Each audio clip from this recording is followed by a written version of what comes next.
Alright, so this is what we're going to do. We've been working really hard, not going to deny that. I wanted to do a couple shout outs to a lot of people that have been working with me. The RRT, Revolutionary Roundtable, Tin Man, all of your amazing work. This is another project put up for you to take care of. So, we've come across a lot of snags. We got people that want in that can't get in as fast as they'd want. We got people that aren't voting as fast as we would like to have them. Questions are coming to John Connor, questions that I'm not really supposed to be able to answer.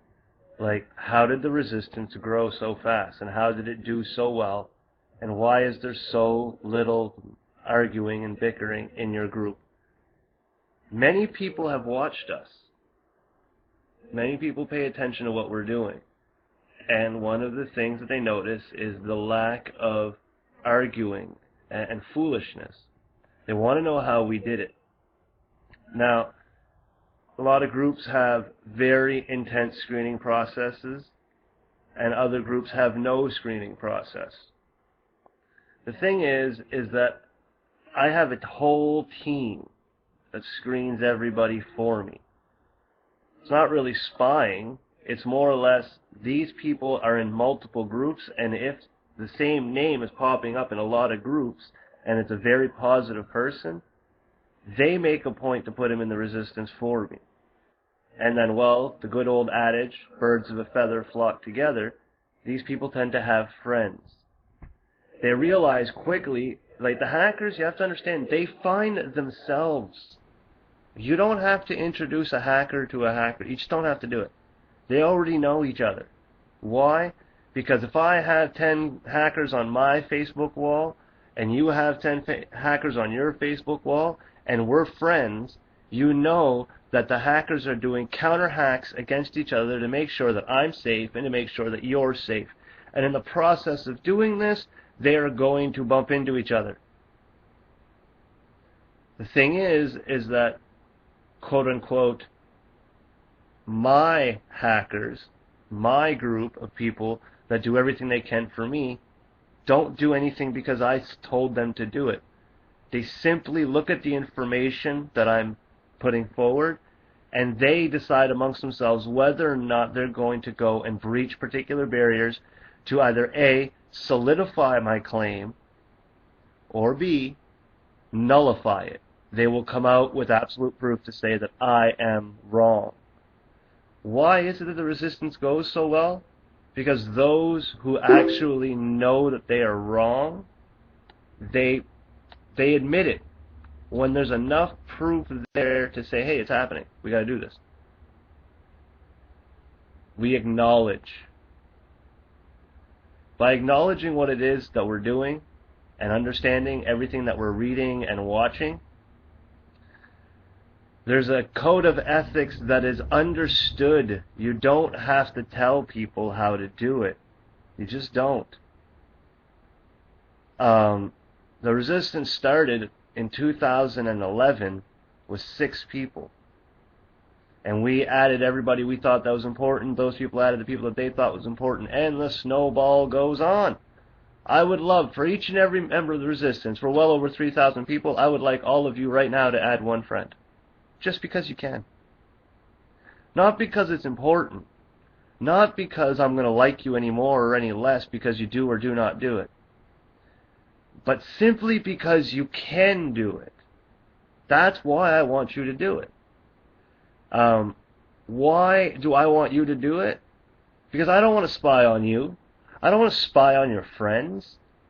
I would much prefer you take that burden upon yourself and say, yeah, I'm going to introduce this guy, I'm not going to introduce this guy. Why? You're just not there yet, buddy. It's okay, though.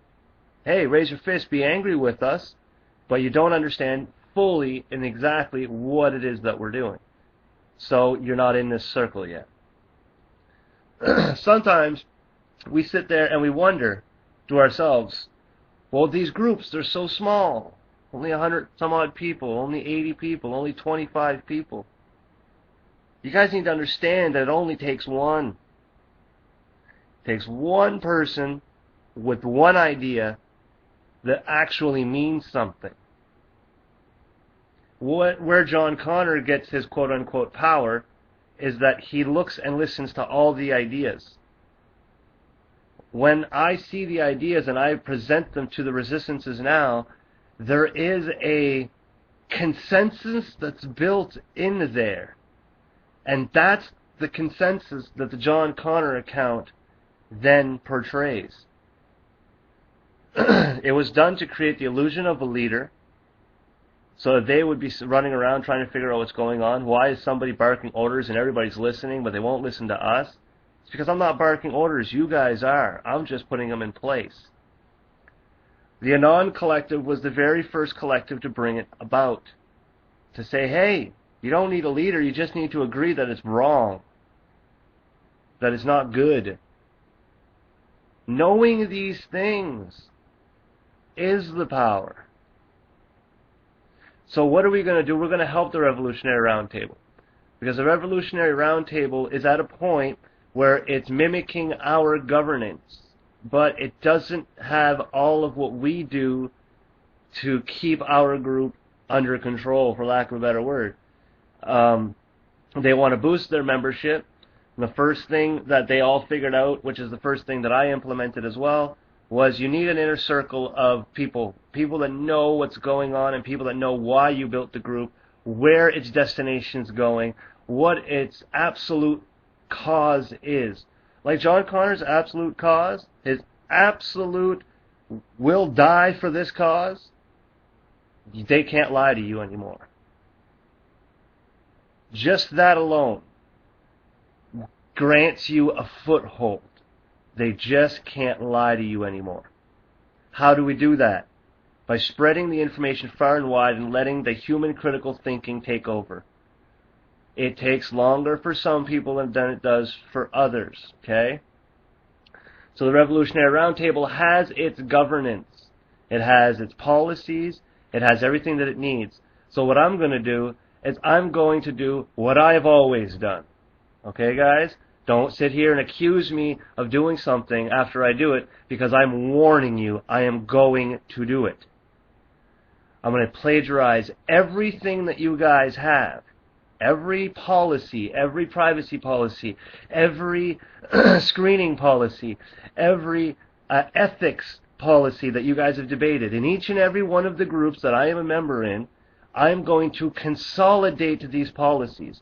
Have you not noticed that these policies are not available in the resistance? It's like that for a reason. There was no sound written documents available at the moment of the creation of the resistance. I cannot make this a dictatorship. As much as I sit there and I sit on my little fucking chair and I bark my orders and I think I'm important, okay? As much as I do that, I cannot turn this into a dictatorship in which I will use only one group's policies. Or I will fundamentally design a policy in which everybody must follow. I can't do that. But what I believe I'm entitled to do is to look at the policies of all the groups made that are surrounding the same cognitive cause and function, to bring down the global elite, to put a stop to the corruption that we find and have found in our religious, political, and sociological structures of the world. That is a fundamental cause. The Worldwide Resistance Network is designed so everybody on the planet is entitled to understand why this cause is a virtue. This cause can save lives. If there's no corruption, there's no death. Well, that's a lie. Don't take that one out of context. If there's no corruption, there's not a whole lot of murder. People will die. We're human beings. I'm not going to sit there and say things like, God will grant you eternal life because you're not corrupt. No, I'm not going to say shit like that. But I believe you understand the context. No corruption, no death. No unreasonable or unjustifiable death without corruption. Corruption is born in many directions, and the withholding of truth, meaning secrets, is one of them, and the dissemination of false information, meaning lies, is another one of them. Put those two things together, and you get amazing forms of corruption that are born that will become very hard to combat. I say let's try. We put a worldwide network together. That's what we have. We have entire movements. Okay? The Worldwide Resistance Network, when you hit it, and you hit the T1000 team site, and you hit our resource networks, you're going to realize that every movement of virtue on this planet is recognized. A movement is like a flag to my ass. Zeitgeist movement, you're holding your shit down.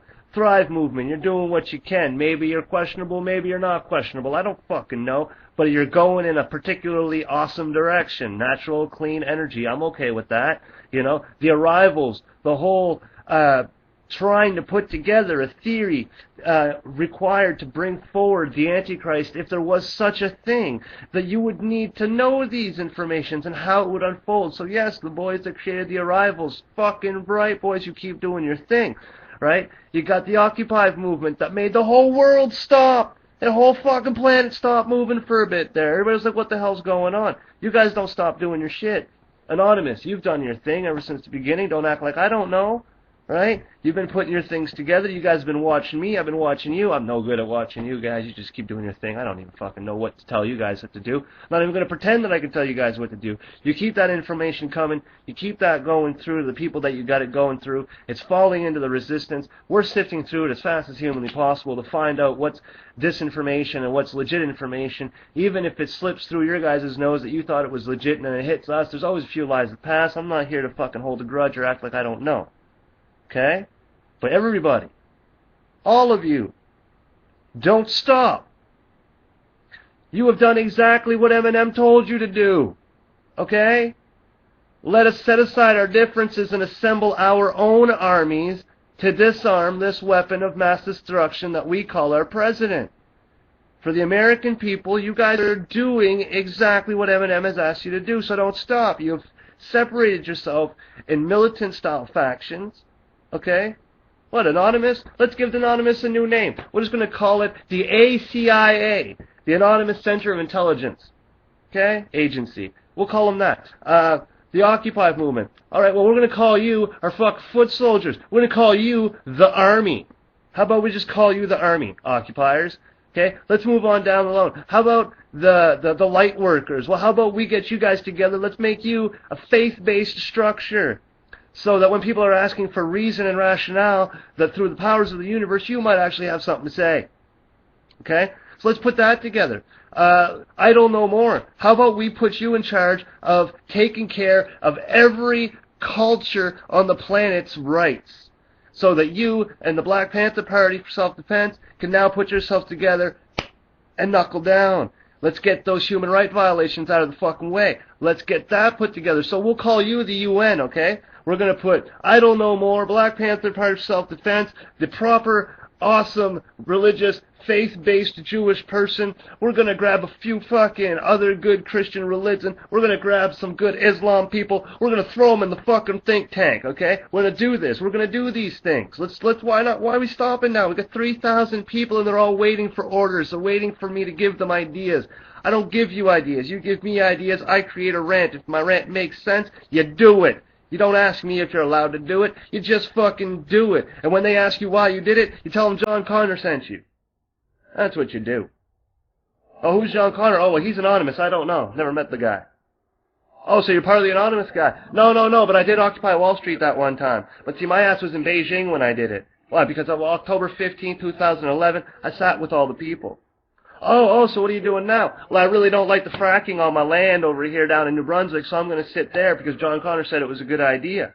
Don't think I forgot about you guys. That sacred fire, you keep that fucking shit burning. Okay? Keep it burning. Keep your shit legit. Keep it clean. Don't be stupid. Don't get arrested for nothing. Okay? Just do what you got to do. Raise the fist in anger. Alright? I'm going to make a part 2 to this video because I'm not done telling you guys what needs to be done.